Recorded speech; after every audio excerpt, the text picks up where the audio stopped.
Brad, appreciate you jumping in with us. We will talk KJ and Arkansas and SEC coming up, but the real question is Top Gun Maverick going to live up to the hype this week?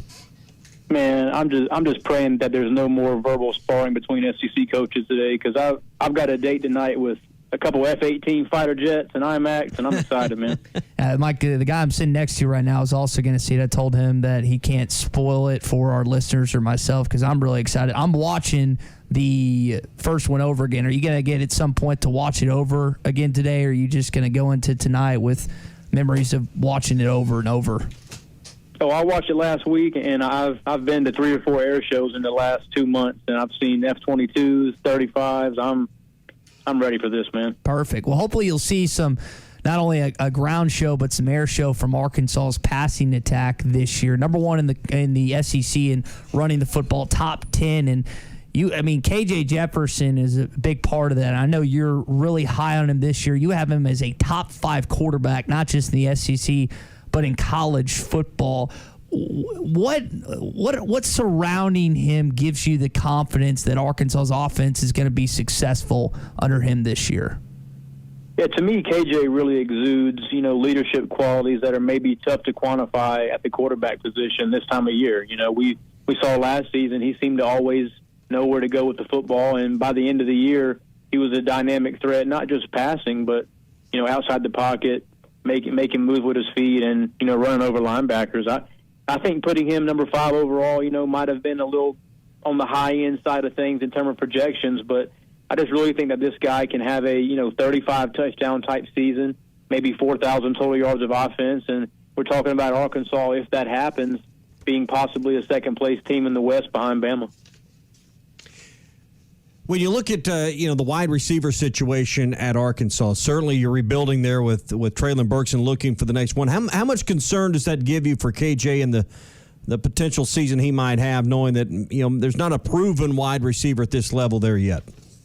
There's not any proven wide receivers, but Arkansas signing the guy from Oklahoma is going to be huge. I think he's a wide receiver one on pretty much any team in college football not named USC. We know how deep that wide receiver room is now out west, but I think KJ is going to be fine with the current weaponry that he's going to have in 2022. Kendall Briles' offense, man, it kind of caters to quarterbacks and wide receivers. He doesn't ask a ton of deep balls. Once every drive. It's kind of a take what the defense gives them in that look, and I think KJ is going to be fine with that. I think him and Bryce Young will probably lead the SEC, or at least have a chance to lead the SEC in completion percentage, and Mississippi State quarterback Will Rogers will certainly have something to say about that too in the air raid.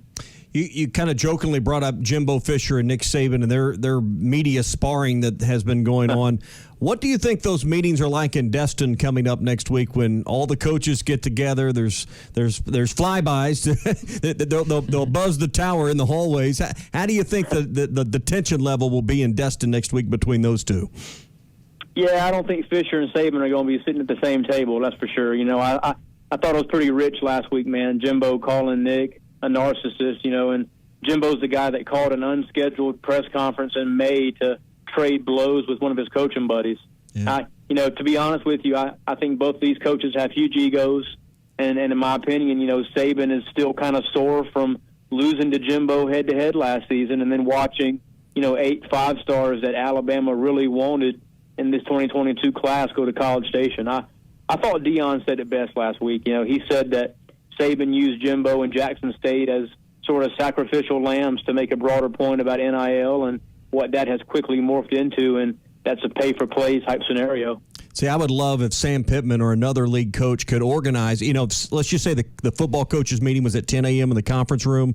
Everybody else get here at 9:40 or 9:30 and take all the seats, only leave 2 seats side by side so that when Jimbo and Nick, or just text those two and tell them the meeting's 15 minutes later, and only leave 2 seats side by side for those two and just watch the tension unfold. I think that won't happen, but that would be hilarious to see or be a fly on the wall for what will go on in that room.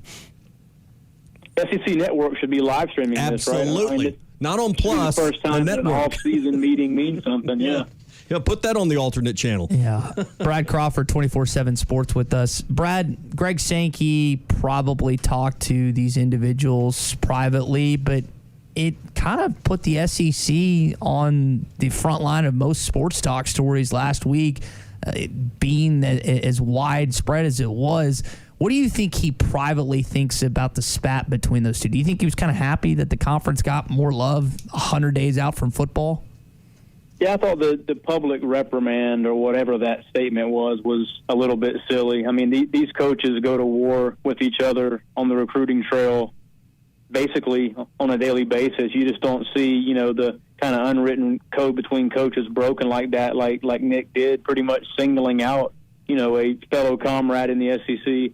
I thought it was a bit surprising because that's a bit out of Saban's norm. He doesn't, he speaks his mind, and obviously, as Fisher put it, he's the god of college football, so to speak, right now with 7 national championships. He's one of only 5 active coaches, by the way. Jimbo's another one with a title under his belt. But I just thought it was kind of interesting that, Saban just a week ago on Feinbaum had preached for parity at the top of the rankings.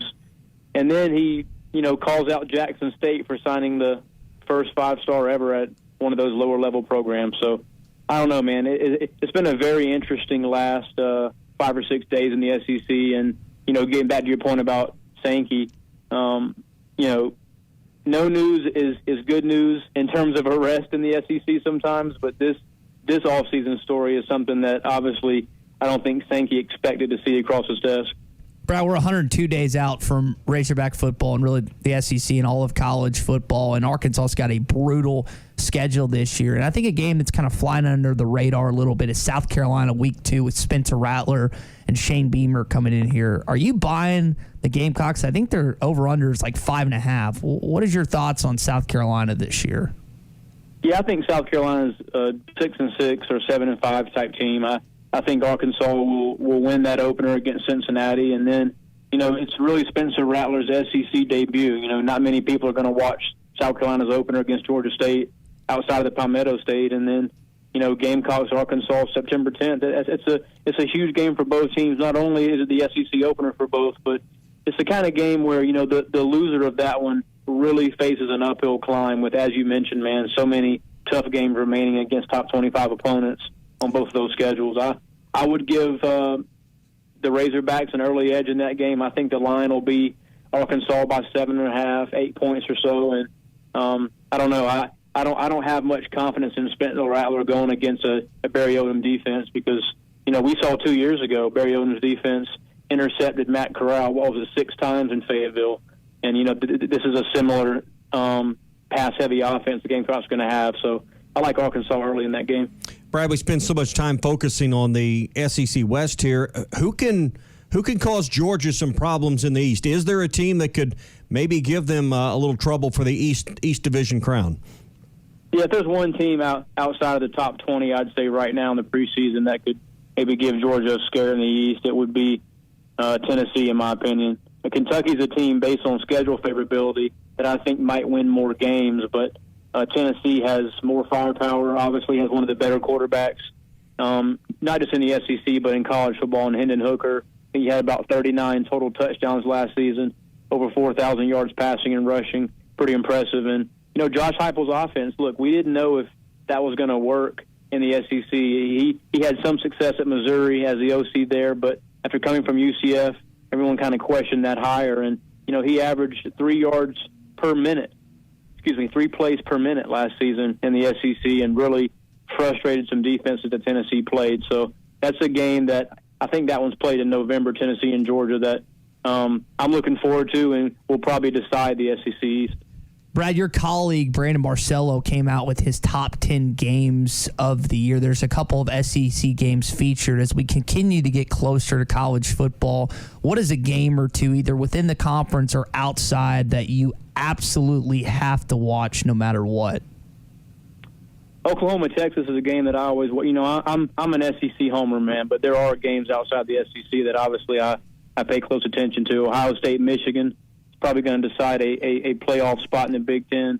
That's a game last season that, I was more shocked at that result in Ann Arbor than any game in college football, just at the way Michigan dominated the line of scrimmage and beat a team that I've got this year winning it all. I really do think Ohio State is going to unseat the SEC at the top of college football and not only win it all this season, but also have the Heisman winner in C.J. Stroud. And then in the ACC, one game I'm looking forward to watching is NC State and Clemson. NC State's a team that I think has legitimate dark horse playoff potential. And, you know, Clemson's won, I think it's 36 straight games at home, longest streak in college football. I think that could possibly end this season at the hands of the Wolfpack. Brad, we'll leave it there. Enjoy Top Gun tonight. Don't put anything on social media, spoiler-wise, like my co-host over here. And hopefully it's as good, if not better, than the original. I just hope they turn the volume up, man. And I've got earphones in there. It should be super loud in IMAX and Dolby, though. Yeah, looking forward. I'm going to see it on IMAX as well. Hey, Brad, thank you. We'll talk to you later on as we get closer to the season.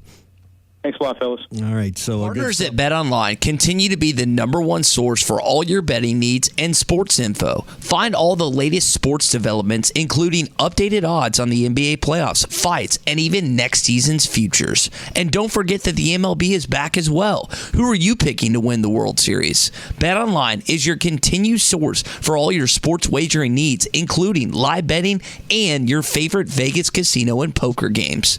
It's super easy to get started. So head to the website today or use your mobile device to join and use our promo code BELIEVE, that's BLEAV, to receive your 50% welcome bonus on your first deposit. Bet online, where the game starts.